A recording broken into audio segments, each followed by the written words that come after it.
party girl, she just wanna have fun.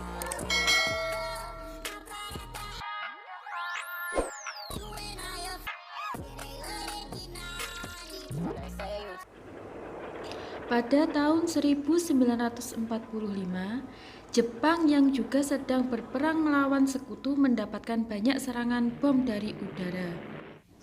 Puncaknya adalah dijatuhkannya bom atom di kota Hiroshima dan Nagasaki pada tanggal 6 dan 9 Agustus 1945. Akibat serangan tersebut, Jepang menyerah tanpa syarat kepada sekutu pada 14 Agustus 1945.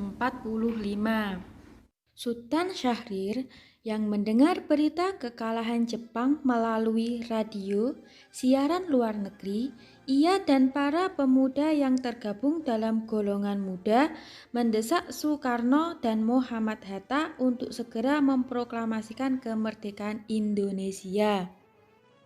Namun, Soekarno dan Muhammad Hatta menolak usul golongan muda karena khawatir pada risiko adanya pertumpahan darah yang akan ditimbulkan jika kemerdekaan Indonesia diproklamasikan tanpa persetujuan Jepang.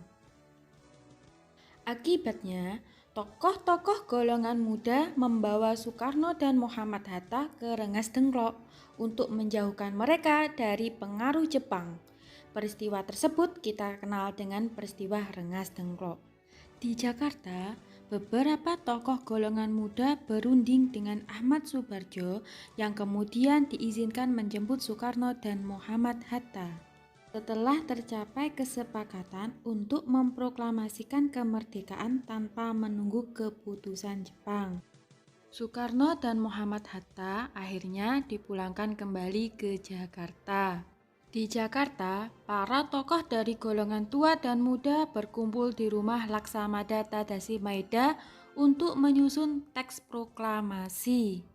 Laksamada Tadashi Maeda adalah orang Jepang yang merasa simpati kepada bangsa Indonesia. Soekarno, Muhammad Hatta, dan Ahmad Soebardjo merumuskan teks proklamasi dengan disaksikan oleh para tokoh dari golongan muda. Kalimat pertama diusulkan oleh Ahmad Soebardjo, sedangkan kalimat kedua diusulkan oleh Muhammad Hatta. Selanjutnya, teks tulisan tangan Soekarno diketik oleh Sayuti Melik. Soekarni mengusulkan agar teks proklamasi itu ditandatangani oleh Soekarno dan Muhammad Hatta atas nama bangsa Indonesia.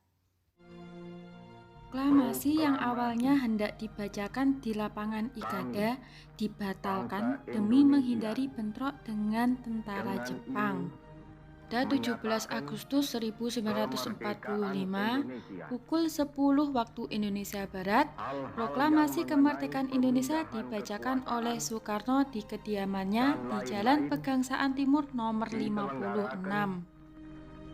Pengibaran bendera merah putih dilakukan oleh Latif Hendraningrat dan Suhut, sedangkan bendera merah putih tersebut merupakan jahitan tangan Ibu Fatmawati. Proklamasi merupakan peristiwa penting bagi bangsa Indonesia.